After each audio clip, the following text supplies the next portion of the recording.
Your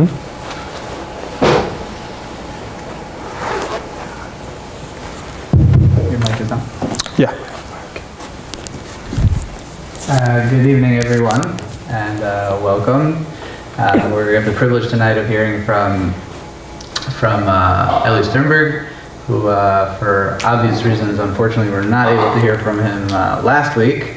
So he promised to condense both last week's and this week's into one lecture. As he said, he's going to speak at double speed. And I'll let Ellie tell us about himself for a couple of minutes, and then we'll get started. Okay, thanks everyone for coming. And just for clarification, it will only be in 1 hour. So quickly about me, I'm training in neurology at Tufts Medical School in Boston.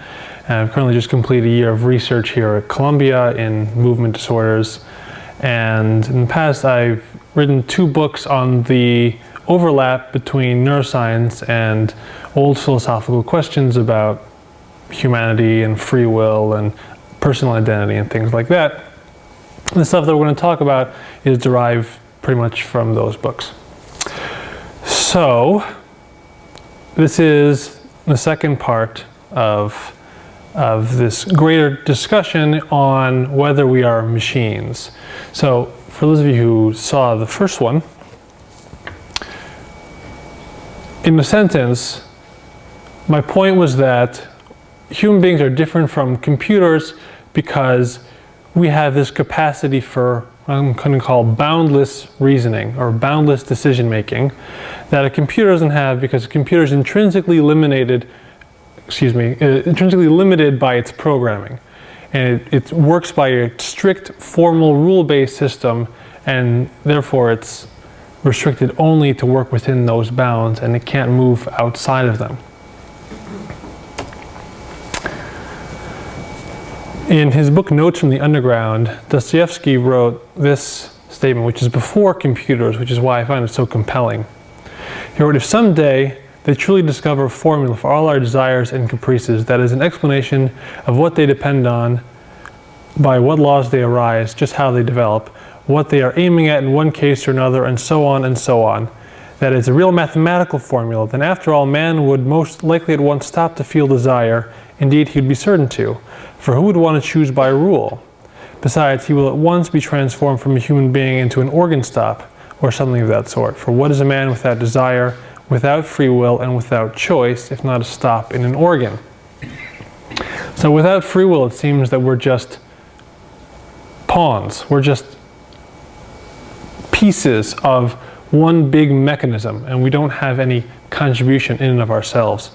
And so that brings us to this part of the discussion. So whereas before we started from the machine, can we make a machine conscious? Now let's look at ourselves and our construction. What makes us who we are, and is there any room for free will in our mechanical construction? Francis Crick, the co-discoverer of DNA, later in his career became interested in questions of consciousness. And in his book, The Astonishing Hypothesis, this is what he hypothesized: that you, your joys and your sorrows, your memories and your ambitions, your sense of personal identity and free will are in fact no more than the behavior of a vast assembly of nerve cells and their associated molecules. Now, the reaction to this statement, there's basically 2 categories of people. On the one hand, there are the people who find this incredibly obvious, and in reviews of his book, people said, it's not that astonishing to think that we're just made up of our neurons. What's the big deal? And to others, this is actually very disturbing, that we're just like computers, that we are just our neurons, and we are just these interacting group of cells, and we don't have anything beyond that. We have no, where's creativity? Where's free will? Where is everything that makes us special? This is Stephen Mobley, and he was executed for murder. There was a pizza store, Domino's Pizza, that he went to on an evening, and only the store manager, a man named John Collins, was inside. And Mobley went into the pizza store and he put a gun to Collins' head and said, "Empty the cash register." Collins did so, and then he told Collins to get on his knees, and he put the gun to the back of his head, and then he shot him.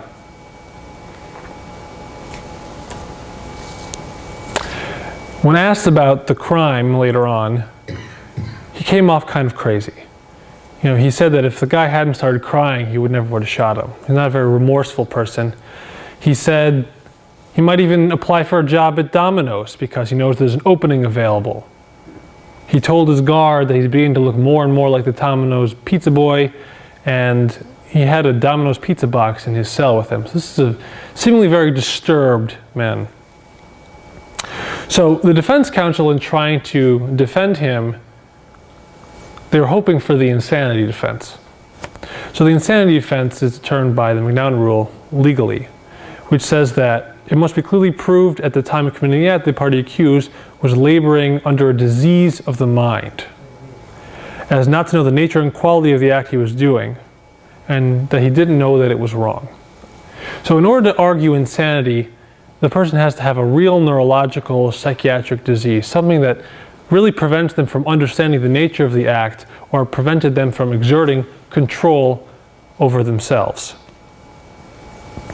The problem was that he had a thorough evaluation, neurologically, psychiatrically, psychologically, and he was completely normal on all counts. The only very, very slight finding that the defense counsel could muster was that he had a slight deficiency of an enzyme, monoamine oxidase A. And from this very subtle finding, they made a very bold move. Now note that enzymes are available in different quantities in every person. There's a range, normal range that they can be found in, but they can vary here and there. So monoamine oxidase is responsible for breaking down neurotransmitters in the brain, like serotonin, norepinephrine, dopamine, epinephrine. And it's been found when those neurotransmitters accumulate in vast quantities, in abnormally high quantities, that can be associated with aggressive behavior and even violent behavior. So a defect in monoamine oxidase A can lead to their accumulation and therefore possibly violent behavior. And so this was the defense counsel's argument, that basically Mobley did not have free will because a slight deficiency in this enzyme led to accumulation of neurotransmitters that caused his aggressive behavior. That's monoamine oxidase A, that's its protein structure. And that's the trend that I just described. So low monoamine oxidase A, high serotonin and other neurotransmitters increase the likelihood for violent behavior. So the question is Stephen Mobley responsible for the act? The argument for the defense counsel goes like this, if we had to put it formally, that neurobiological interactions in his brain facilitated by this enzyme deficiency determined that Mobley murdered Collins. And determined actions are not free, and you can't be held morally responsible for an action that isn't free, so Mobley can't be held morally responsible for killing Collins. Now, I keep using this word determined, so what do I mean? Determinism refers to a philosophical position of causality. So, let's imagine that we're standing at the top of this hill. So if you look at the hill, it's jagged, it's irregular, and there's obstacles in every direction. You have grass, you have mud, you have shrubs, irregular, angular rocks sticking out in all directions. So you're holding a stone in your hand, and you toss the stone down the hill. So the stone will now travel in a seemingly random path, bouncing off rocks, sliding through mud, rolling through the grass, and eventually its momentum will carry it all the way down the hill and it will land somewhere. So the path of the stone appears random, but it's not. It's actually completely determined by pre-existing conditions. And those conditions are the velocity at which you threw it, the air resistance, the mass and shape of the stone, the orientation and physical properties of all the obstacles along the way. So, had you been a brilliant physicist who was also an expert on this particular hill and that particular stone and on all the weather conditions at work at that moment, you could have actually predicted the precise pathway of the stone. That's determinism, and just for clarification, determinism is not fate. Fate is a spiritual or mystical notion that regardless of what happens, regardless of what events occur, some future event will happen. Determinism is a scientific position, saying that each event is preceded by causally sufficient events. So the events do matter. It's not that an event is going to happen no matter what. It's going to happen because of the environment and the conditions that preceded it.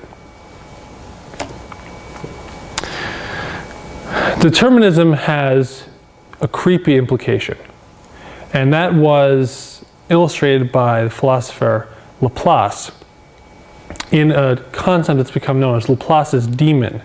He said that given for one instant an intelligence which could comprehend all the forces by which nature is animated, and the respective situation of the beings who compose it, an intelligence sufficiently vast to submit these data to analysis, it would embrace in the same formula the movements of the greatest bodies of the universe and those of the lightest atom. For it, nothing would be uncertain, and the future, as the past, would be present to his eyes.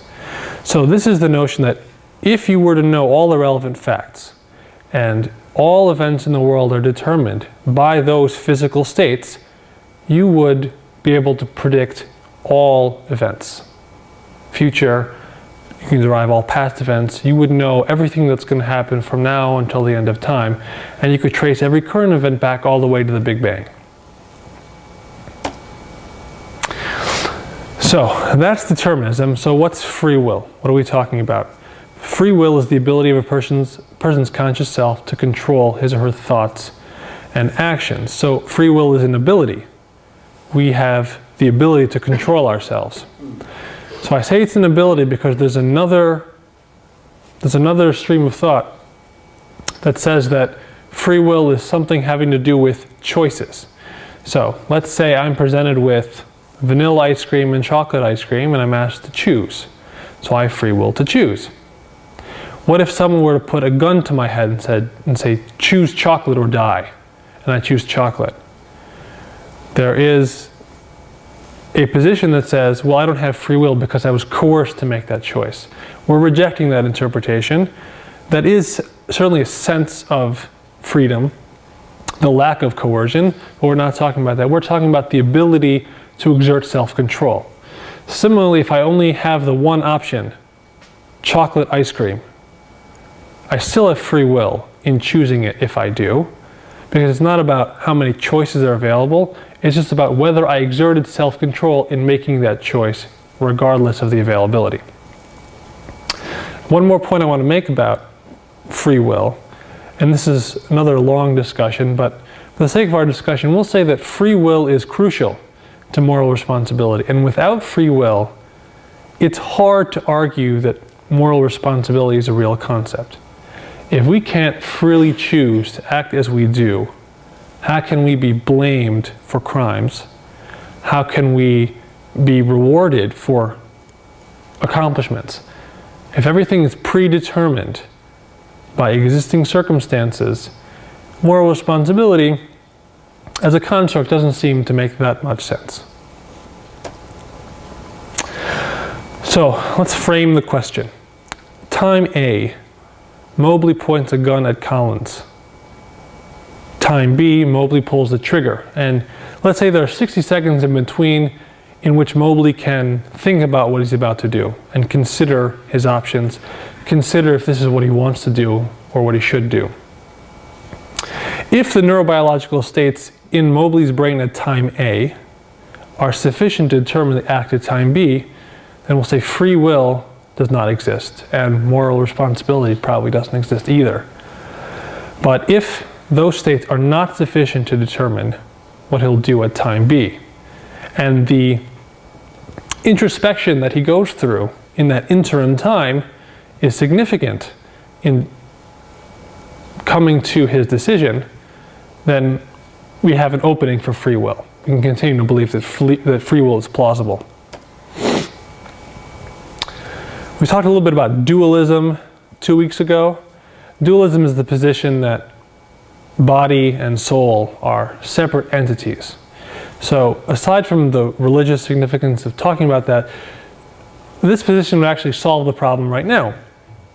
If you believe that decision making is derived from a non-physical soul or spirit, then it's exempt from determinism, because determinism is about the interactions between physical processes. But we're not going to go there. We're not going to accept determinism as an answer, and we'll try to proceed with only talking about physical things. So in what follows, I'm going to discuss studies in neuroscience and neurology that people have discussed as threatening the existence of free will. And after each one, I'm going to tell you why I don't think it's a valid attack. And afterward, I'm going to discuss why I think free will is still plausible and what all these studies are missing in terms of what essence we have that isn't really being properly represented. A lot of people who get in on this discussion refer to examples of when free will, or the will, or self-control, is disordered. So in Tourette's syndrome, you have involuntary movements and involuntary speech. So it's involuntary, it's not free. So here's an example of where we can do things in which we have no control. Alien hand syndrome is a similar example, if even more concrete, where you can actually have one of your limbs goes off and it does its own thing. So you might be trying to button up your shirt and your alien hand, which occurs because of damage to the frontal lobe, your alien hand might unbutton your shirt, do the opposite, or it might hit you, or grab something involuntarily. And another example is environmental dependency syndrome, which was discovered and studied by French neurologist François Lermite. And he found that with certain forms of frontal lobe damage, people can actually be controlled by their environments and act as if it were a reflex. So, for example, Lermite had an office, and he invited a frontal lobe patient with this syndrome to come visit him. And by the door to the office, he put a hammer, a nail, and a picture frame. And upon seeing this, the patient immediately grabbed the frame and nailed it into the wall with the hammer and nail. Even though he wasn't asked to do that, the stimulus of just seeing those objects was enough to take over his workings, and he did that involuntarily. Another example, a man and a woman were taken to a room, and in the room was an unmade bed. And when the woman with this syndrome saw the bed, she ran over to it and made the bed.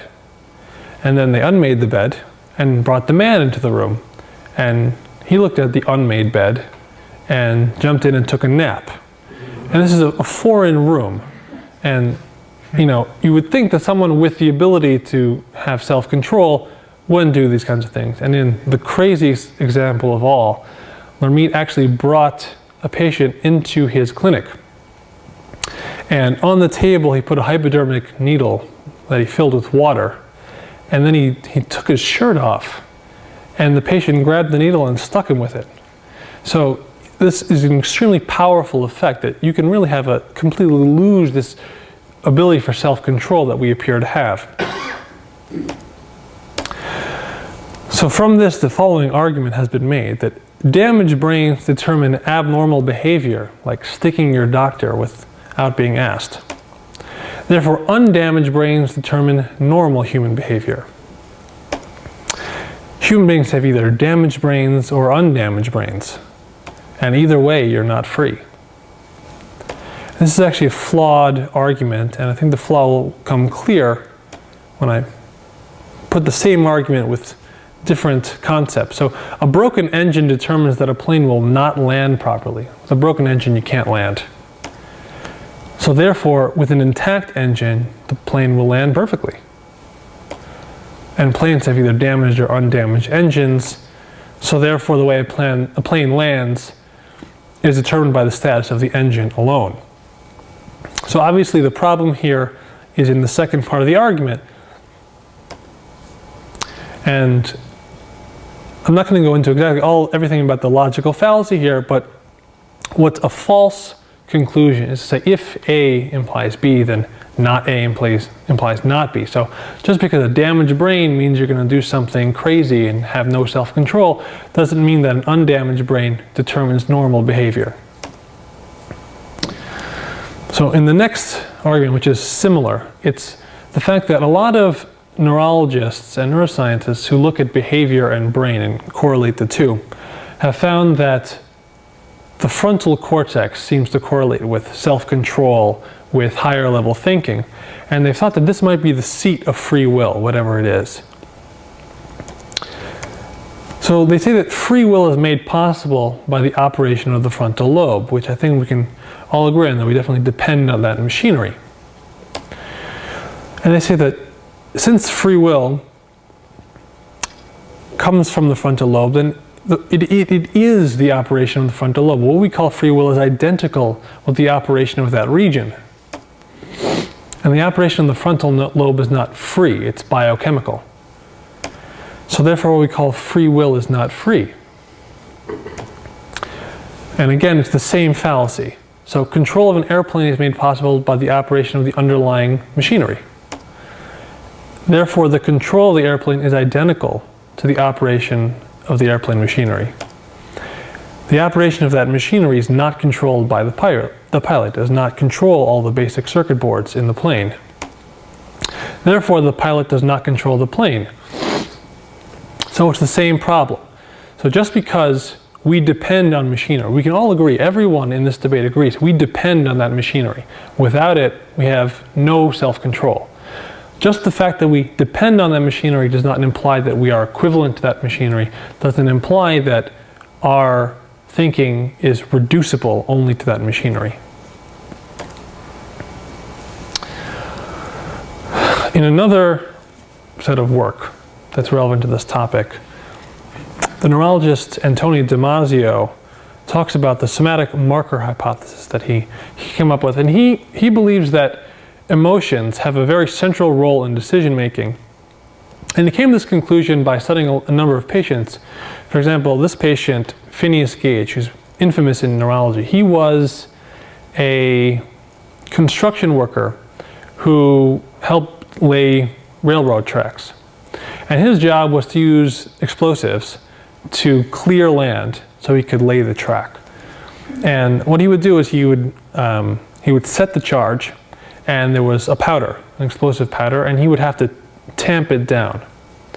And on this unfortunate day, he made a mistake, and he had this tamping rod, which he used, which is thick metal rod, and he tamped it directly on to the live fuse. And so it exploded, and this thick metal rod flew through his head, in between his eyes, through an area called the orbitofrontal cortex, out the back of his head, and landed 100 feet behind him. So it was actually a very precise destruction of this area of the brain. So after that, Phineas Gage lost his ability to control himself. Before the incident, he was a very nice guy, very, very likable, very responsible, a model employee. After that, suddenly he would scream obscenities, he would make terrible decision making, he lost all his money, he couldn't take care of himself anymore.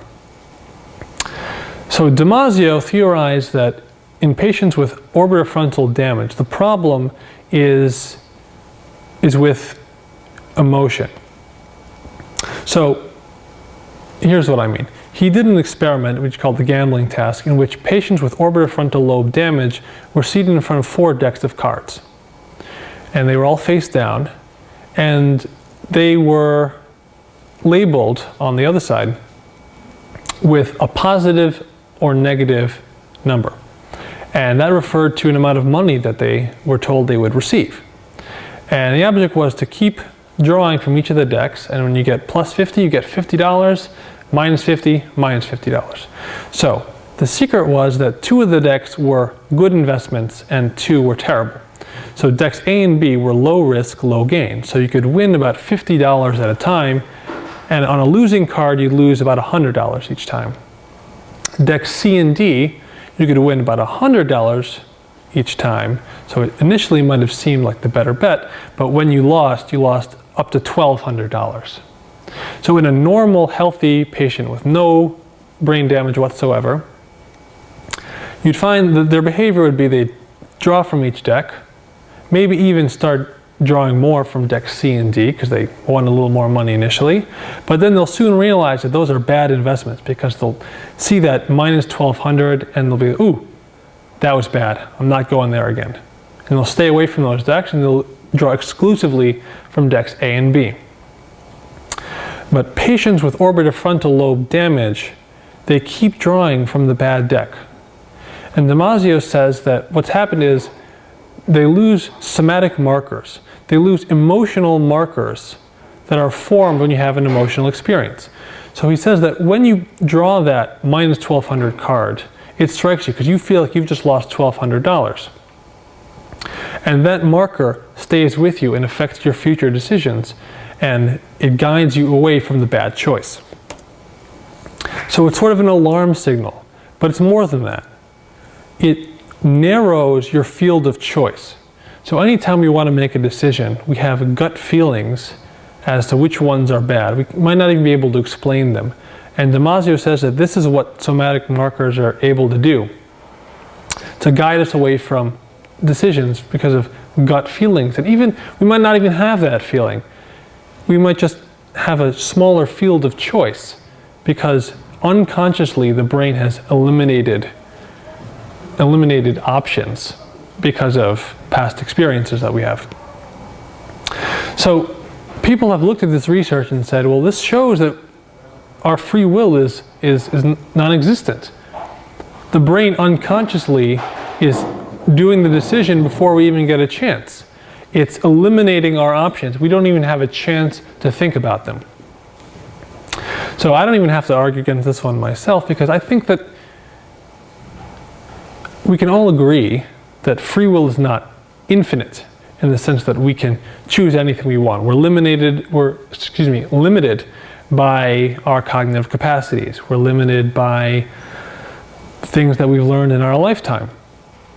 And just the fact that past experience guides us away from certain choices, maybe it takes a little bit away, but overall we still have self-control. We still have the ability to control our actions. And Damasio himself agrees with that. He says that a somatic marker doesn't completely destroy free will, rather it just reduces the field of choice and gives us an opportunity for cost-benefit analysis afterward.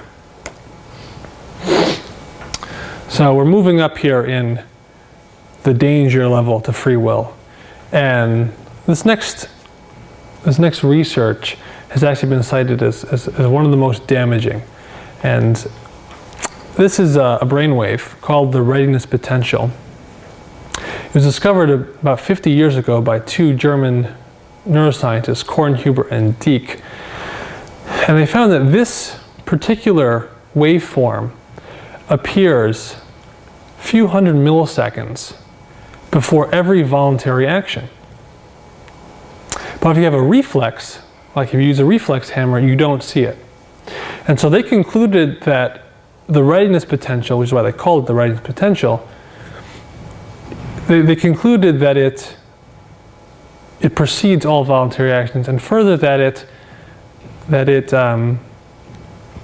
it represents the brain's execution of an action. So whenever an action is imminent, whenever you're about to move or speak, for example, this waveform appears. So, if we have an indicator in the brain of when a voluntary action is imminent, when the brain is already executing it, one wonders, how does that relate to the conscious desire to act, the conscious will to act? So fast forward 50 years into the future, the physiologists Benjamin Libet asked that question? Well, the way it appears to us is that we think in our minds we want to do something and we decide, that's it, I'm going to do it. I'm going to pick up this pencil. So there's a moment in time where we decide we're going to do it. There's also a moment in time at which that waveform, the readiness potential, appears. So if it's true that that decision in our minds to act caused the actual action, caused the brain to start working, then that thought should come before the readiness potential. And so that's what he wanted to test. The question is how do you narrow the exact point in time at which someone has the will to act? And so he thought that the only way to do this was to actually ask the person to mark the time at which they act. So he had a millisecond clock resembling the one here. This is not actually a millisecond clock. This is not the exact speed that the marker would go around, but this is the basic idea. So he said that he took a number of volunteers and he said, I want you to flick your wrist like that. Flick your wrist. Do it in the span of the next 8 seconds. Anytime you want. You're in complete control. But at the exact moment when you decide, I'm going to do it, I'm going to flick my wrist, mark the time on the clock. And through this he had the conscious decision time. So obviously there's a little problem here, because how do you mark the clock time? He had them press a button. Well, it takes time to press a button. And when we're talking about milliseconds, that can cause some confusion in the data. So separately, he timed people pushing the button. He subtracted that out. And from this he says he's derived the exact point in time that the person has decided to flick his or her wrist. So then he compared that time to the readiness potential. So during this whole experiment, the participants had their brain activity recorded using an EEG, or an electroencephalogram, which records voltage, and you get the brain waves. And then he compared the times. And this is what he found. He found that the readiness potential came first. And 350 milliseconds later, the conscious decision happened, and then the wrist flexion happened. So the decision came before the wrist flexion. We get that because it takes time for signals to get through chains of neurons. But the fact that the readiness potential came first meant to him, and means to a lot of people who look at this literature, that we don't have any free will, because the brain already started executing the action before the person ever consciously decided to act. So the brain was already doing it, and the conscious decision was something of a byproduct.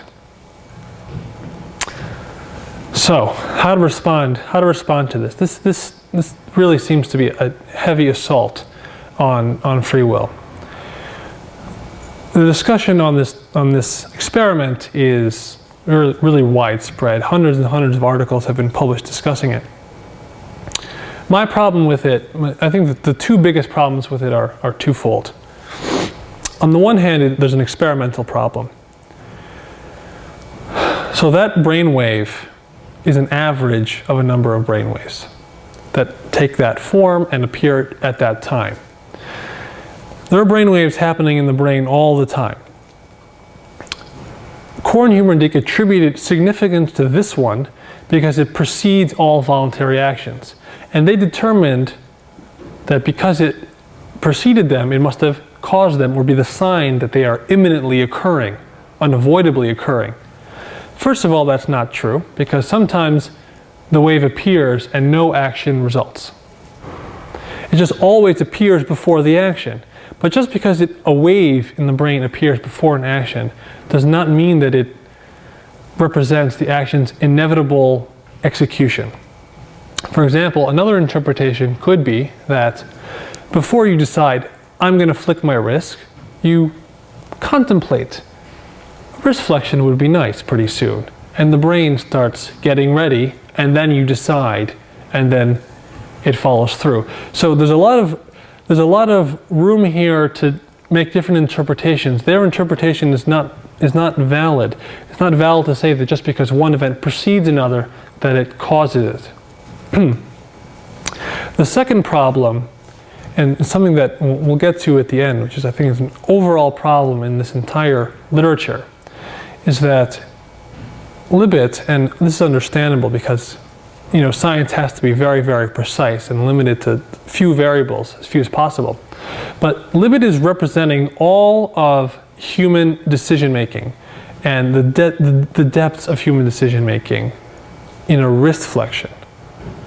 So even if this experiment were done completely perfectly and the data were pristine, are we to say that just because a wave appears 350 milliseconds before a wrist flexion that you're told must be done within an 8-second window, does that mean that all of free will is invalid? And I don't think that measures up. So this is another representation of the sequence. Nevertheless, there's a lot of people who do believe this, and the fact that you can see this sequence of events has been applied further. Laplace's demon stated that if everything is determined, we should be able to predict it, and that's the next step in this research. So the neuroscientist Ursulus Georgopoulos, who did a lot of work with monkeys, found that using brain imaging, you can actually predict behavior. So he started this research with monkeys. So a monkey was seated in front of a lever, and the lever had 8 possible positions in which it could be moved. And he monitored the monkey's brain activity as it moved the lever in each direction. So when it moved the lever in direction A, that's the pattern of activation that was observed in the brain. And in lever direction B gave a different pattern, and each lever direction had a unique activation pattern in the brain. So he saved up all that information, and then he turned the tables. So if you know that lever A makes a certain pattern, then whenever you've seen that pattern of activation, you can conclude that the monkey is moving in direction A. Now, since, again, the nervous system takes time, it's electrical signals, and it takes time to move from the brain to muscle, you have a window. So if you see that pattern in the brain, you have a number of milliseconds in which you know what's going to happen before anyone can observe the monkey actually moving. And this has actually turned out to be successful. And using this method, Georgopoulos was able to predict behavior before it happened, a certain number of milliseconds before, but still before. This is actually an incredible advancement. And it's been applied in prosthetics, in humans. So, if every movement of our limbs is associated with a certain activation in the brain, then if you can recognize those activation patterns, you can have the prosthetic limb move according to the commands coming from the brain.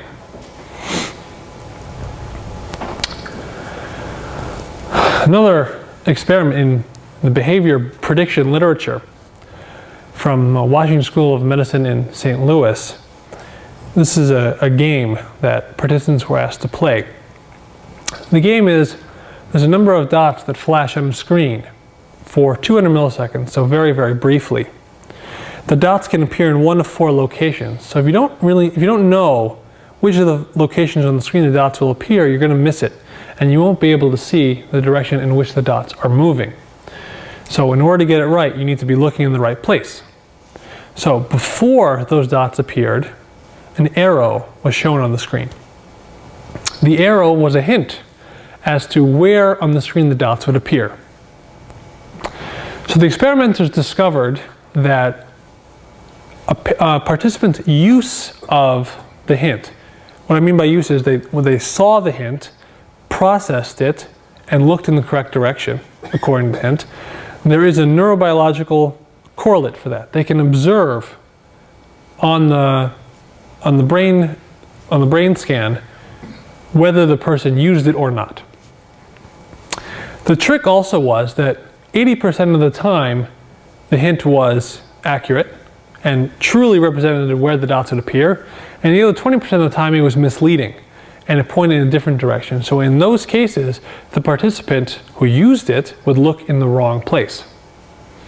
So here's the information that the experimenters knew. They know whether the hint is accurate or not, and they know whether the participant used it or not, and then they know whether they got it right. And what they found was this, that so if you know whether the person uses it, and you know whether it's right, you know with pretty good likelihood whether they're going to get the question right. And that's what was reflected in the results.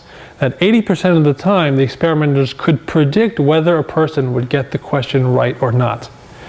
And they revealed to the world that they can predict human behavior. And this seems to threaten free will again. That if they can predict whether we're going to get a multiple choice question right or not, and do it 80% of the time, which is excellent, that would seem to imply that we didn't really have free choice. That was just caused by different states in the brain, that we didn't, there's no room for escaping what the scan shows.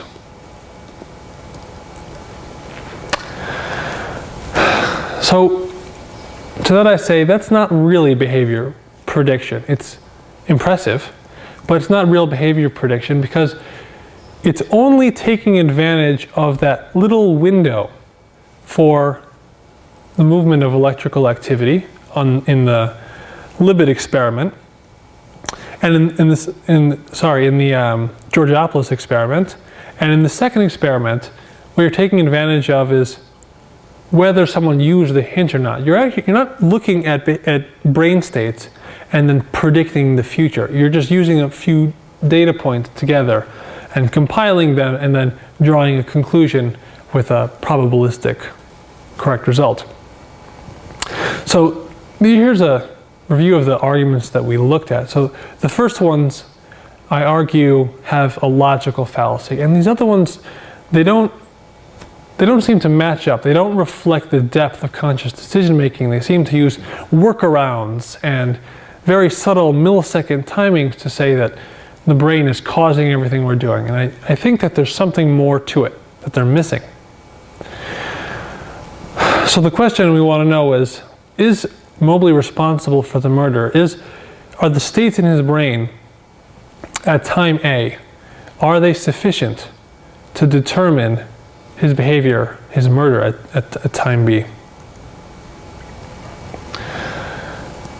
So this was supposed to be its own lecture, but I'm just going to give a few examples of what I think all these studies are missing and why free will is still plausible. So let's imagine you are a sniper and you are out in enemy territory and there's a terrible storm. It's a hurricane. Hurricane Sandy has hit this area and it's very dark and very loud and very blurry. There's a minefield nearby. You're not exactly sure where, but you have a general sense of where this minefield is. And you've instructed all your men to steer clear of this area. Other things you know. You know that there's a town nearby that has some civilians. You know that you've seen some deer in the area, and you know that there's an enemy base not so far. So suddenly, in the distance, through all the noise and the commotion all around you, you hear a crackling of some sort. You hear an explosion, you're not quite sure. It could have been an explosion. And at the same time, you see shadowy figures, and you don't know what they're doing in that area.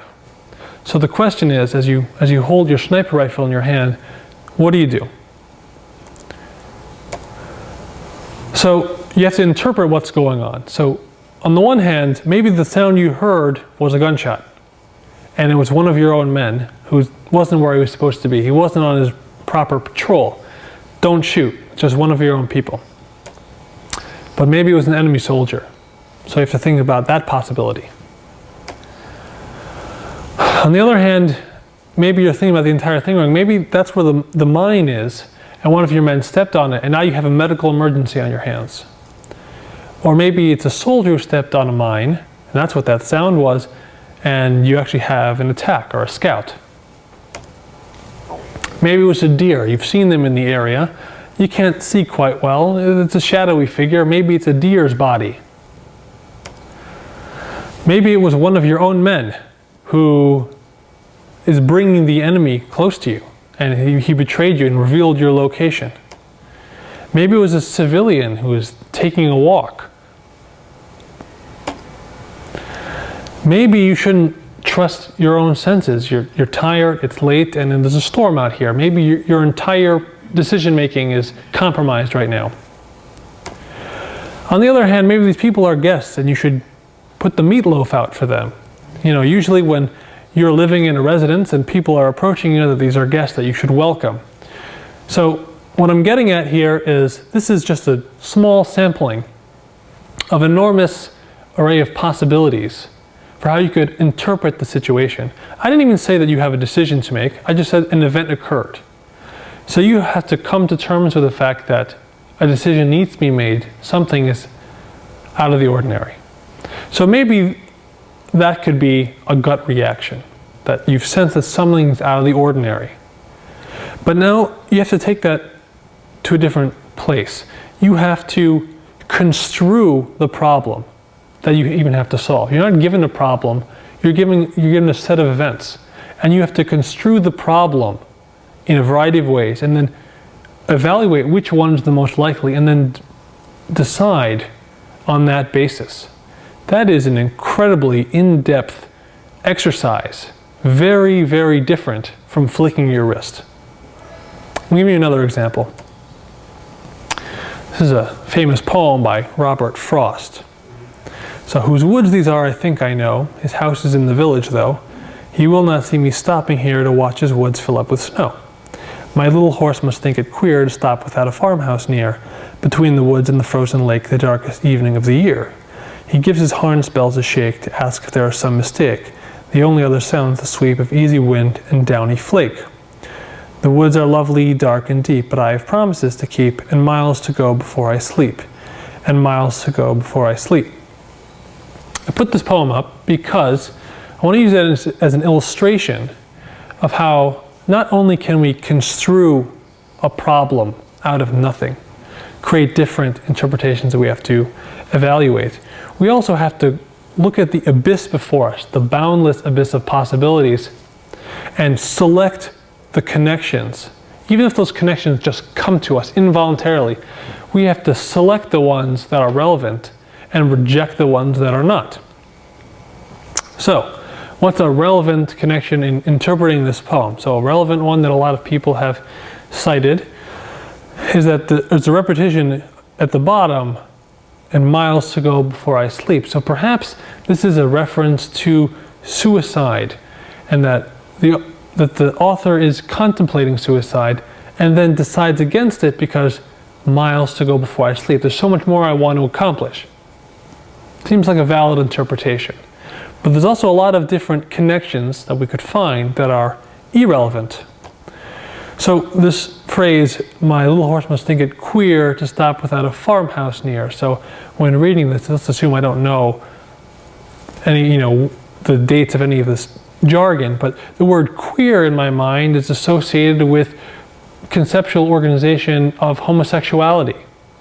So I wonder, maybe the horse thinks it's a homosexual act to stop without proximity to a farmhouse.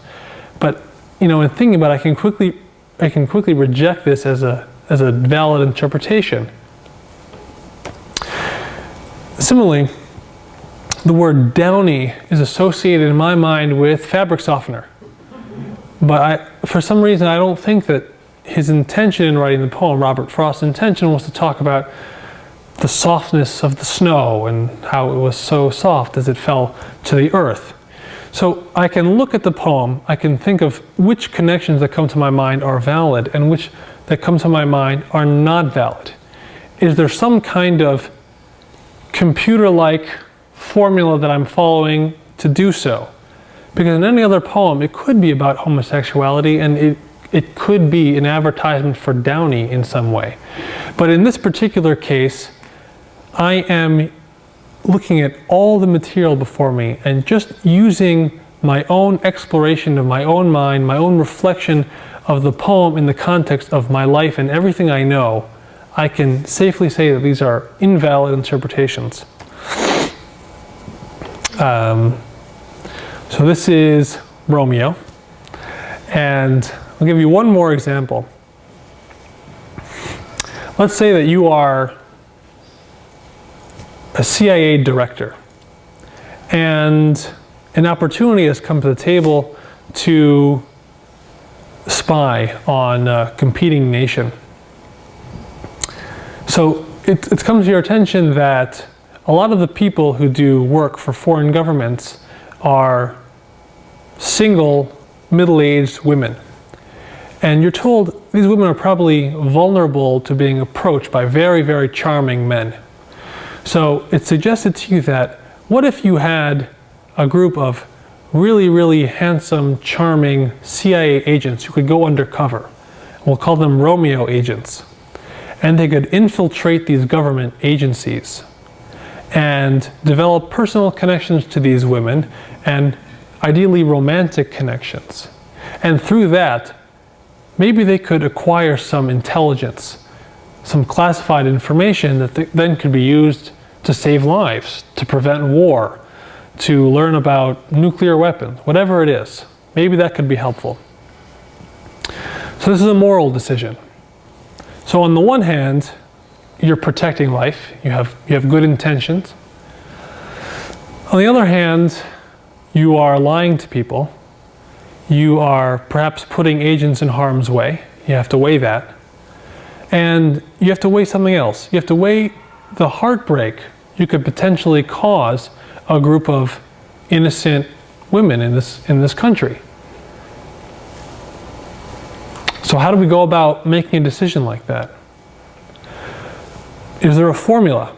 Is there some kind of mechanistic, formulaic way that we can use a set of rules, assigning values, for example? So on the one hand, we're going to assign a probability. Let's say we even could. A probability based on everything we know about previous undercover missions. How likely are we to get intel? Now let's weigh that against the pain of heartbreak. So I'm going to argue that this is another issue, that a formal rule-based system like a computer would have trouble with, because there's something qualitative, something irreducible about the concept of heartbreak and pain and lost love that cannot be directly compared through any kind of formula to a probability of success in a mission. So I look at all these different examples of the depth of human decision making. I compare it to the decisions that are studied in the literature that claims to threaten free will. And I say that you measure them together and it's insufficient.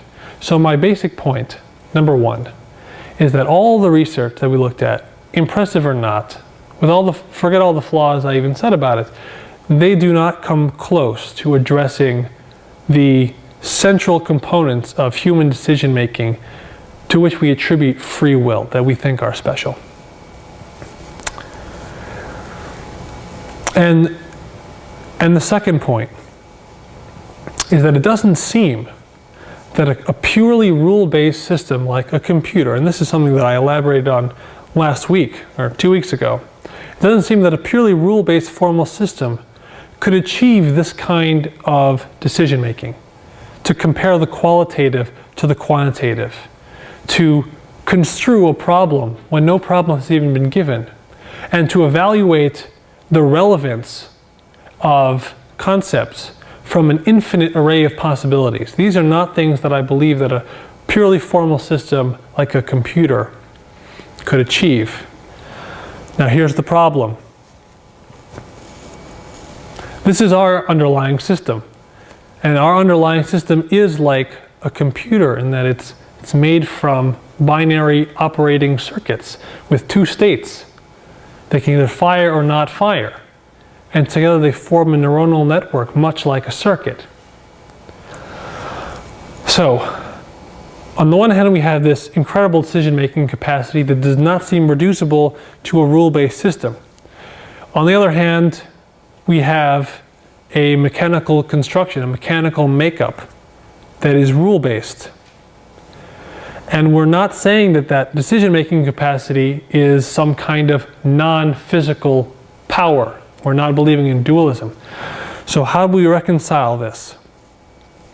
So I'm not going to do it right now, but I think it's plausible, and here's why I think it's plausible. And no one knows how it could actually work, but I'm going to argue that it's plausible.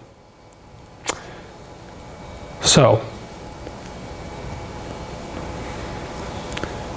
underlying all Newtonian properties, all Newtonian interactions, there are quantum physical interactions. So anytime you bring up quantum physics, no one knows what you're talking about. And anyone who talks about it doesn't know what they're talking about except for a very select group of people. But one thing about the quantum level of interactions is known and agreed upon across the board, which is that those interactions are random. They're random. Yet Newtonian interactions, the movements of a ball, the movements of physical objects, they are determined. So now we have two causal systems. On the one hand, when you get really, really small, you have random interactions of particles, completely random, not determined, random. And you go big to all the physical entities we see all around us, and now you have determinism. So determinism is incompatible with free will. But randomness is also incompatible with free will. So now we're in the same boat. So we still don't have an opportunity to say where this decision making could come from. But one thing we can say, those two causal systems, one emerged from the other. When you took a lot of random interactions together, and you had them, all these particles randomly bouncing all together, randomness led to the emergence of causality. Randomness led to determinism. You might say that determinism is an emergent property of randomness in this case. So we've seen in our world the emergence of one causal system to another.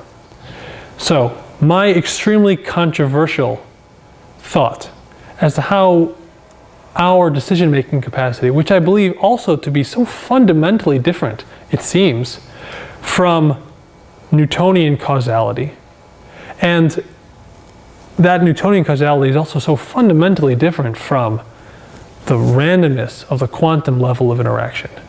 So I believe it's possible that just as once before in the world, one causal system emerged from another, there's another causal interaction that occurs in consciousness. So I'm not saying that it's a spirituality. I'm not saying that it's a non-physical entity. But I think that it's plausible, knowing how unique consciousness is. I believe it's plausible that from Newtonian interactions, from deterministic interactions in the brain, emerges consciousness. That consciousness is an emergent property of the pattern of interaction in the brain. So that's something that can be really discussed and expanded upon.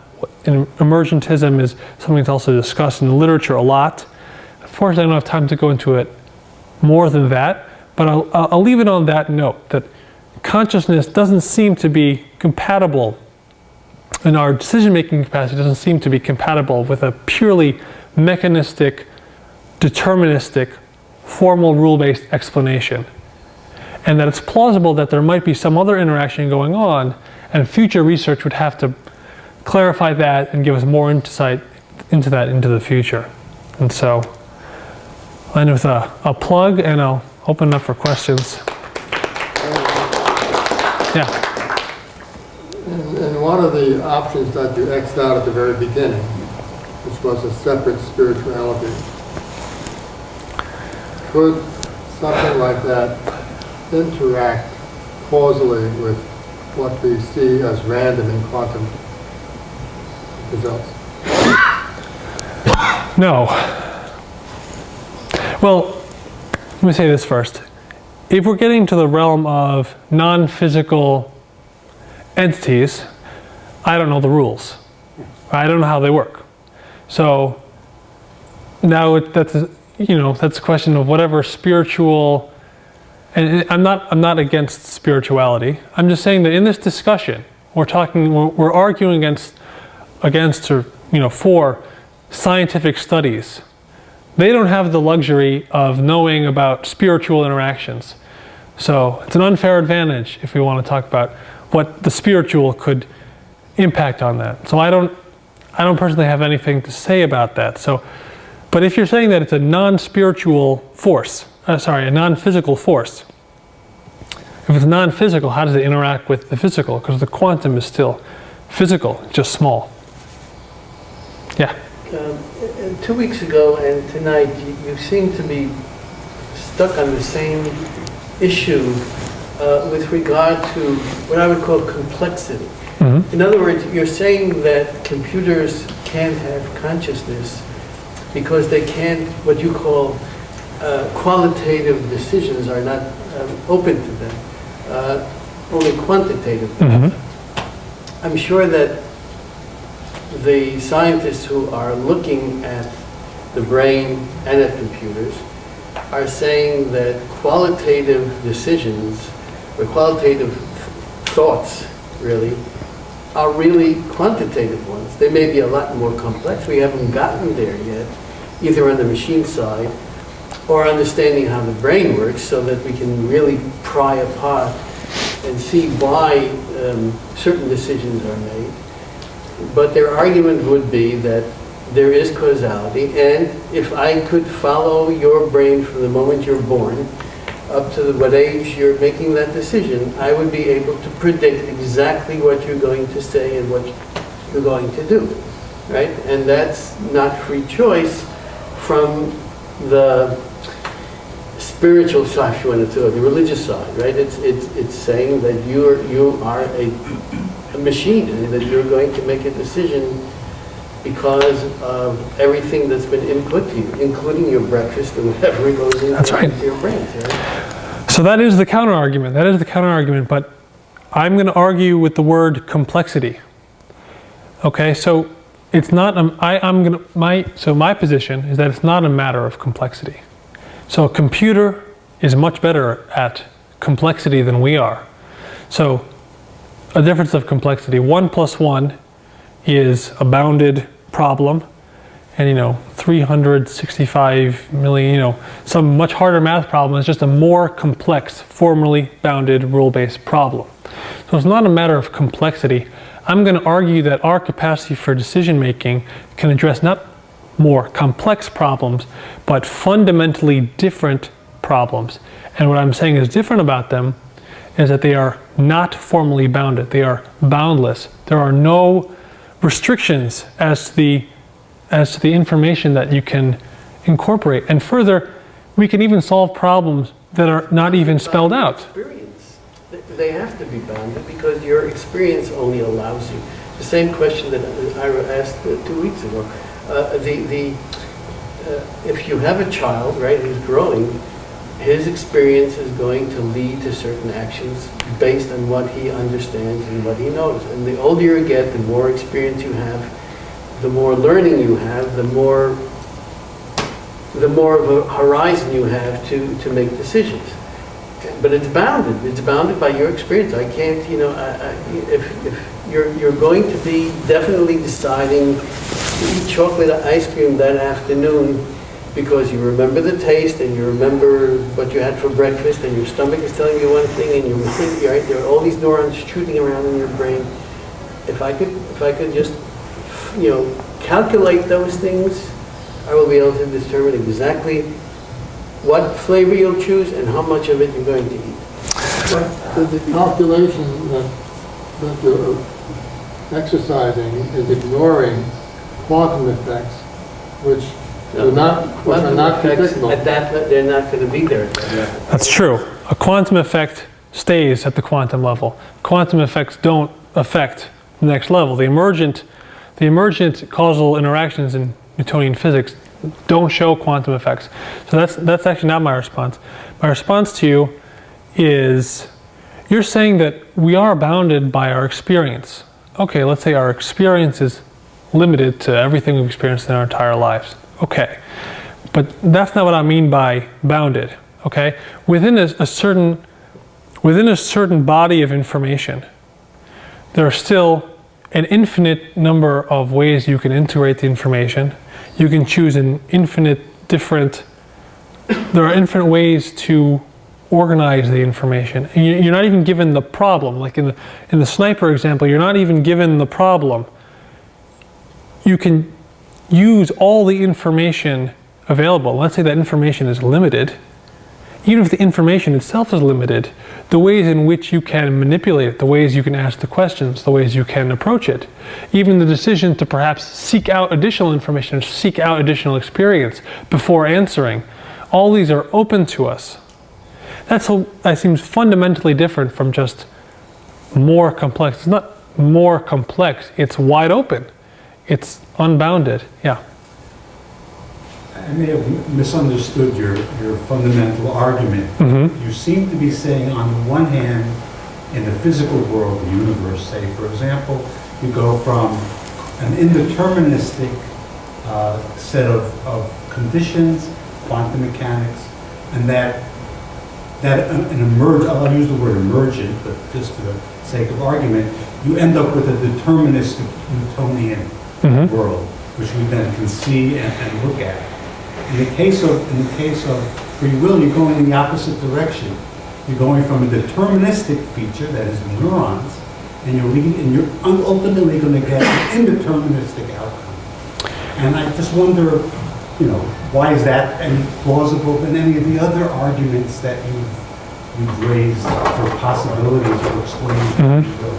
So first, I'd be very careful with using the word indeterminacy, because indeterminacy just means not determined. So random qualifies as being indeterminate. So I'm not saying that decision making is random. So the quantum physical level is random, the Newtonian level is determined, and I'm saying now consciousness is neither random nor determined. That interaction doesn't have a name. I think it's an emergent property of those states. So am I going back? No, I'm going further in a sense, that one system emerged from another, and I'm saying a third system has now emerged from that second system. Why do I think that's plausible? Because the system of consciousness seems to deal with fundamentally different concepts and have fundamentally different abilities than the rule-based system in pure causality. It's still based on materialistic mechanisms. But you don't know the mechanism. Don't know the mechanism. That's what we're working with. Yeah. You're saying based in. So its underlying machinery, you're saying, is mechanistic and is determined. The underlying interactions of all the determined things is random, yet those things are not random.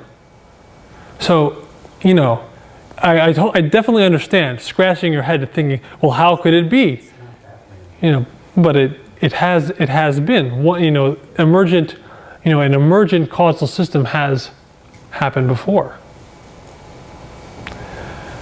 Looks like we have to call it. But if anyone has any other questions, feel free to come up and ask me. Thanks. If you have the free will to do so.